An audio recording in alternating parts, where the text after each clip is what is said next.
The information in his mind was clear but limited, like a map showing only the beginning of a much longer journey. Ren could see the first steps of his spore's cultivation with perfect clarity, the specific types of fungi needed, the exact conditions for growth, the strengthening rituals. There was something he could take from the tunnel for the final step of his cultivation. But the other parts needed for its cultivation, none of that was anywhere near here. The first fungi I need, he murmured, processing the information, grow in the swamp zones north of the rival city, not in this forest. The revelation hit him with both frustration and relief. However, something else gleamed at the edges of this new knowledge, a promise. When his spore reached bronze rank, a possibility would open that made his heart beat faster. A second contract, a second beast. The rest was nebulous, like looking through murky water, but the certainty was there. Each evolution of his spore would not only strengthen it, but also expand his understanding of beasts and their paths. I have to go back, he said aloud, this time with determination rather than fear or regret. I have to get a lot of stuff and start cultivating from the beginning. The mushrooms in his hair pulsed softly, as if nodding. It was time to return home. His parents would be worried sick if he arrived too late. And now, he had a real plan. Not a desperate search, but a clear path. Although first, he'd have to find a way out of this cave. The mana density in this cave was insane. Ren would be poisoned if he didn't get out soon. How there could be so much mana in a place in the Bronze Ring was a mystery to him, even with his expanded knowledge. He wanted to take some of the enormous mana crystals from the cave, but none were loose. It was a great joint formation, as if it was someone's work from the past rather than something natural. Since it was impossible to break the incredibly hard formations, perhaps he could return to try another time.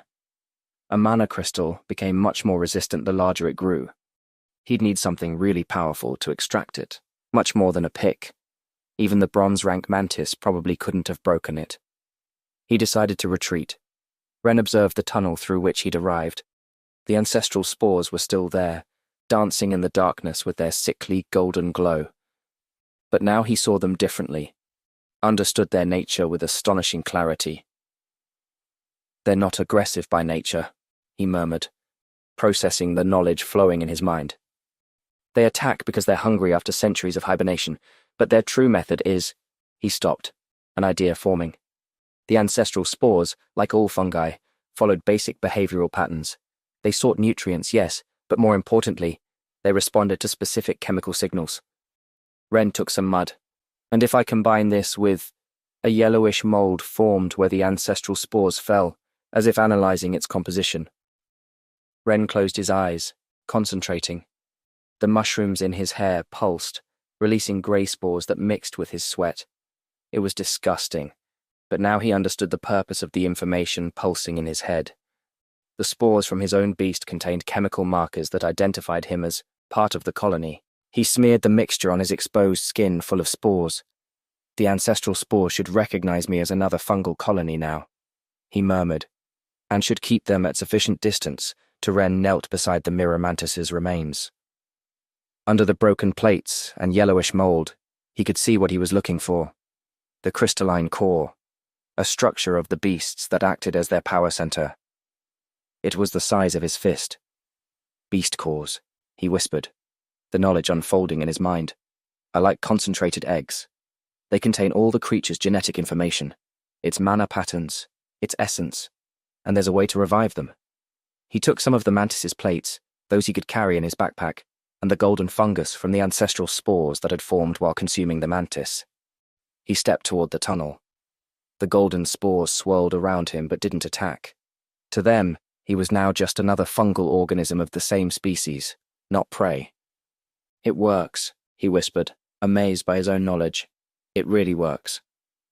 While carefully advancing through the tunnel, Ren couldn't help but smile. A few hours ago, he'd been convinced his spore was useless. Now, that same weakest monster had given him the knowledge to survive where a bronze-rank beast had perished, and the core in his hands. Anyone else would see it as a mere trophy.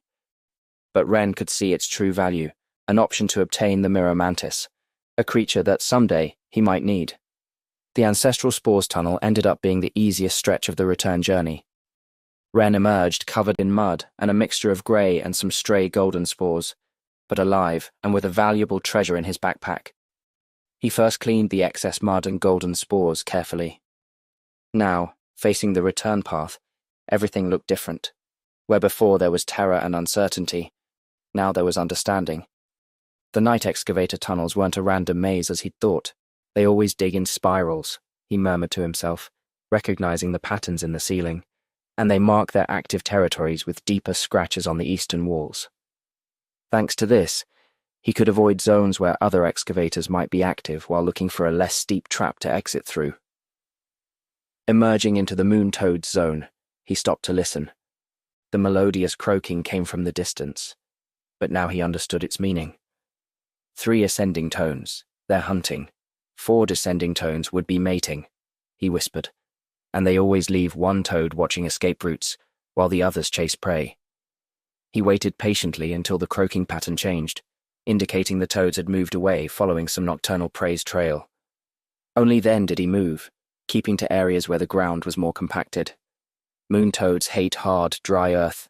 The knowledge flowed naturally now. Their feet are designed for soft terrain where they can bury themselves quickly. On firm ground, their bodies lose moisture. Even the natural trap zones were obvious now. The excavators always left small signs, stones arranged in certain ways, patterns in soil erosion. To untrained eyes, they seemed like coincidences, but to Ren now, they were like warning signs glowing in the night. The mushrooms in his hair, still shining with that more intense yellowish tone than before, lit his path as he advanced with renewed confidence. They showed the pattern of the frog's eyes. Ren was no longer worried about being betrayed by their light. Now they even served as camouflage. Every step was calculated, every decision informed by knowledge that just hours ago he didn't even know existed. It's as if I'd been blind my whole life, he thought, while skillfully avoiding a zone that showed clear signs of toad activity. And now I can finally see. The night that had begun as a desperate struggle to survive had become a practical lesson about the true nature of beasts. And his supposed curse, the weakest spore, turned out to be the key to understanding all these secrets. The magical forest's end finally appeared before him, the last magical trees glowing from frog urine against the night sky. Ren stopped a moment, unconsciously touching the mantis core in his pack. He had set out seeking a second beast, a miracle to change his destiny. What he'd found was something far more valuable: understanding. Wait, that's not the end. You've just had a free taste. Now get the full story on the Pocket FM app, link in description. Check out our next video and playlist, and don't forget to like, share, and subscribe.